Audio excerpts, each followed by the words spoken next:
Apenas concluindo essa parte da explicação do Alter Rebbe, quando ele nos disse que justamente através da atuação da alma da pessoa aqui nesse mundo terrestre, justamente enfrentando os desafios que o mundo nos impõe, principalmente no sentido material, as preocupações com os negócios, com o trabalho, com o sustento, etc. Mas justamente através disso, ele nos afirma que a alma consegue se elevar ao patamar mais alto possível, superando inclusive o nível original de onde ela descendeu, de onde ela veio, que já era um nível elevadíssimo, mas se fala que naquele nível ela apenas usufruía, como também é o nível ao qual a Neshama, a alma, retorna, se ela passou pelo Geinom, se ela passou pelo processo, pelos sofrimentos do purgatório,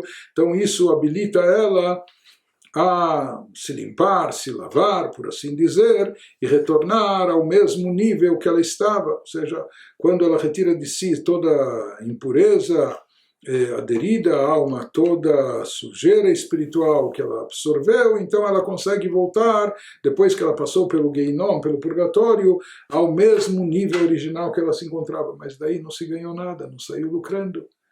Abraham Avinu escolheu a passagem por esse mundo e se sujeitando e submetendo àquilo que ele chama o jugo dos povos e nações, que envolve essas preocupações de Parnassá.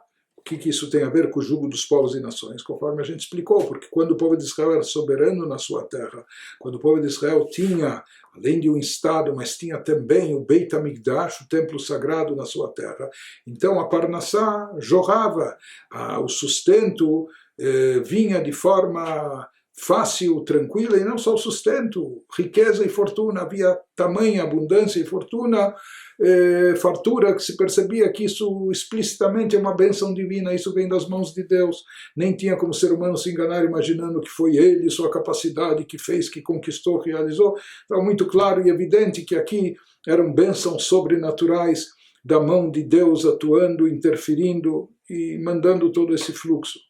Quando não temos o Beit HaMikdash, fomos para a diáspora ou exílio, isso significa o jugo dos povos e nações, e na ausência do Beit HaMikdash não há essa revelação divina. Se não há essa revelação divina, essas bênçãos divinas não aparecem de forma escancarada, não é? Trazendo abundância e fartura. Pelo contrário, o fluxo divino é o que continua nos alimentando, etc. Mas ele vem revestido, encoberto, oculto, ele vem truncado, não é? Tem obstruções, tem impedimentos, não é? E ele vem dentro dos padrões naturais e convencionais, dentro da lógica. Na lógica, quem estudou mais, quem planejou melhor, quem teve mais criatividade, quem trabalhou mais horas, quem se empenhou e se esforçou mais, enfim, esses daí talvez eles estejam inclinados pela lógica a ganhar mais ou a faturar mais, mas isso através de esforço, de empenho, não é? Através de muito trabalho que envolve muitas preocupações, transtornos, perturbações, etc. Mas o Alter Rebbe nos fala que tudo isso vale a pena, isso que foi escolhido por Abraham Avinu, porque justamente através disso a alma consegue chegar a um nível mais alto e elevado do que o seu nível original. Por isso Abraham escolheu, não porque esse sofrimento fosse menor do que a alma, do que aquele que a alma é submetida no purgatório. Não, porque através desse tipo de sofrimento aqui, a alma consegue uma elevação maior. E era isso que Abraham Avinu estava visando, a elevação maior possível a ser alcançada pela alma de todos nós. E finalmente aqui o Alter Rebbe nos explica qual a razão, o motivo disso. Qual a explicação? Por que realmente, através dessas preocupações materiais, justamente através disso e por causa disso, tão paradoxal, a alma consegue elevação maior. O motivo disso, por que justamente através dessas tempestades de preocupações que afligem nossa mente, e preocupações de ordem material, que inundam nosso coração, tirdota parnassá bola, mas preocupações e perturbações com ganha-pão nesse mundo, como pode ser que justamente através disso a alma se eleva e consegue se conectar à própria essência de Deus e não apenas aos reflexos?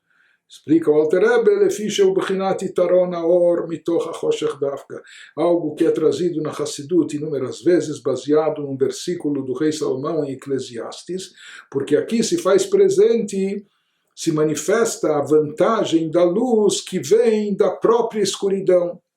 Então, o rei Salomão nos fala, assim ele diz em Eclesiastes, Veraiti ani, eu vi e observei, que existe uma vantagem da luz sobre a escuridão. Ele fala vantagem sobre...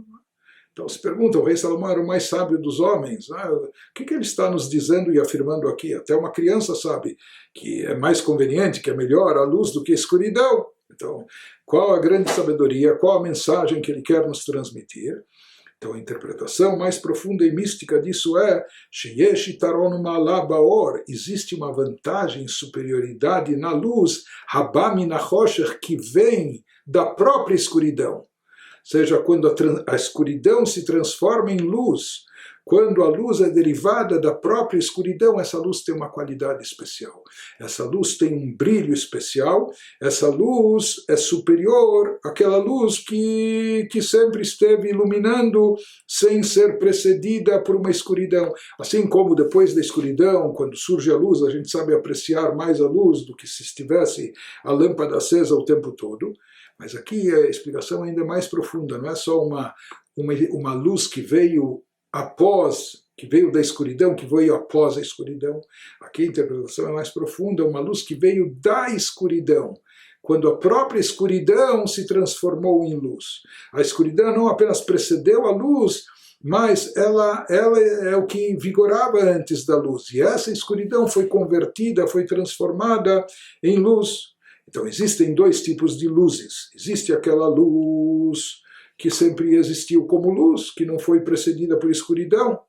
Porém, quando antes houve uma situação de trevas obscura, e depois essa situação foi anulada, e a partir da escuridão surgiu o brilho da própria luz, quando daí veio uma situação iluminada, essa luz posterior que vem após ou derivada da escuridão, da própria escuridão, ela tem uma vantagem, uma grandiosidade superior, maior, e ela traz mais alegria, satisfação do que uma luz que sempre esteve vigorando.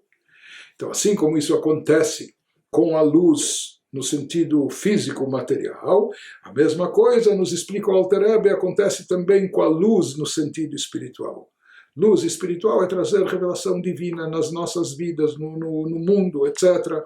Sheu bechinat, conforme trazido no Zohar, explicado no Tânia, Sheu bechinat itkafia sitrachra, toda vez que nós rechaçamos o lado do mal, toda vez que nós rejeitamos aquilo que o outro lado, o lado oposto à santidade, o lado do mal, nos oferece. Toda vez que nós rejeitamos isso, empurramos, não vou fazer essa coisa errada, isso é imoral, isso é antiético, isso é proibido pela Torá, etc., ou veitavcha hashocha, isso acaba nos levando depois não só a neutralizar o mal e a escuridão, mas isso acaba nos levando também, esse é o grau que os tzadikim alcançam, de transformar a escuridão em luz. De qualquer forma, de acordo com a explicação do Alter Rebbe, tanto o paraíso celestial como também o mundo vindouro são lugares, entre aspas, lugar não é um lugar físico, mas espaços, dimensões de luz e santidade. Em outras palavras, nesses planos espirituais elevadíssimos, de onde é derivada a alma antes de se incorporar, ou para onde vai a alma depois de 120 anos usufruindo dos reflexos da Shekhinah, sendo recompensada, etc. Mas tanto o paraíso celestial, tanto o mundo vindouro, são lugares e dimensões de luz, em princípio de luz divina, de revelação divina, e sempre foram apenas e somente lugares de revelação divina. Lá nessas dimensões não há espaço para nenhum tipo de escuridão ou obstrução da luz divina. Lá não tem as chamadas cascas, ou não existe interferência do outro lado, do lado oposto à santidade, somente luz e revelação divina. Então essa luz, muito bem, é prazerosa, é elevada, é revelação divina, maravilhoso. Porém, existe algo mais maravilhoso ainda. Quando a pessoa que se encontra, cada um de nós, a pessoa que se encontra aqui nesse mundo físico, onde nós nos encontramos num lugar de escuridão espiritual completa e total, se sai na rua não se vê divindade, um sujeito pode viver aqui 80, 90 anos e se dizer ateu, não reconhecer a Deus, não perceber a existência de Deus, etc. Então nós vivemos num habitat contrário à espiritualidade, às vezes hostil à espiritualidade. Né? Então, justamente quando uma pessoa se encontra aqui nesse mundo físico e terrestre, um mundo de escuridão espiritual, onde a luz divina está encoberta numa escuridão total e redobrada, um mundo repleto das chamadas cascas, crostas que encobrem sobre a divindade, um mundo onde prevalece Sitra Achra, o outro lado, o lado oposto à santidade, lado contrário à espiritualidade. Quando a pessoa, mesmo apesar de todos os pesares, mesmo estando nesse mundo, contrário à revelação divina, um mundo obscuro de espiritualidade, um mundo onde prevalece as cascas e a pessoa consegue romper isso e superar isso e quebrar isso, e a pessoa consegue converter e reverter essa situação. Quando a pessoa dessa escuridão espiritual nesse mundo consegue trazer luz e revelação divina, como se traz essa revelação divina, conforme o Zohar fala, em cada momento, cada gesto, cada atitude nossa de rechaçar o mal, de não aceitar a sedução do mal, o assédio do mal, a proposta do mal. Às vezes vem a ideia, não, isso é gostoso, prazeroso, eu vou cortar o caminho, vou pegar esse atalho, é permitido, não é permitido, é moral.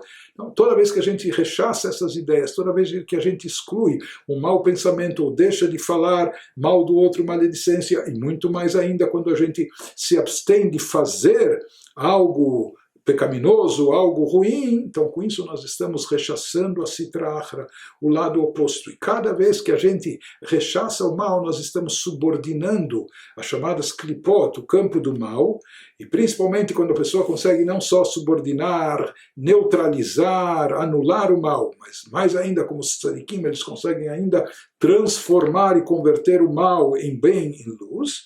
Então com isso nós desencadeamos e trazemos luz divina, revelação divina nas nossas almas, na nossa pessoa, na nossa existência, no nosso mundo. E essa luz que vem da escuridão, do meio da escuridão, após a escuridão, ou da própria escuridão, em função da escuridão, em função do conflito que houve com a escuridão e da supremacia que se fez o lado espiritual prevalecer. Quando a pessoa consegue transformar essa escuridão em luz, essa luz é preciosíssima. Essa luz é mais elevada do que a luz original do Gan Eden, do paraíso, do mundo vindouro, dos planos espirituais mais elevados. Por quê? Porque essa luz veio da escuridão, da transformação da escuridão em luz. Somente por isso, essa explicação, por que é mais bela uma hora de tshuva e boas ações nesse mundo, mais do que toda a vida e existência no mundo vindouro, etc. Por quê? Porque fazendo tshuva, esse é o retorno, é rechaçar o mal, excluir o mal, adotar, aderir ao bem, aqui nesse mundo físico.